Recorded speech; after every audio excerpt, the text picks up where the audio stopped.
श्रीलक्ष्मी श्रीमहालक्ष्मी क्षीरसागरकन्यका उत्तिष्ठ हरिसम्प्रीते भक्तानां भाग्यदायिनी।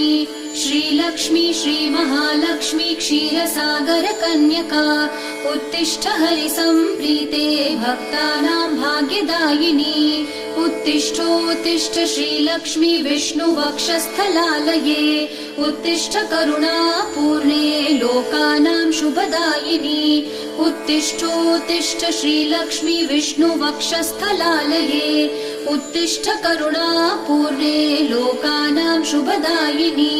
श्रीपद्ममध्यवसिते वरपद्मनेत्रे श्रीपद्महस्तचिरपूजित पद्मपादे श्रीपद्मजातजननी शुभपद्मवक्त्रे श्रीलक्ष्मी भक्तवरदे तव सुप्रभातम्।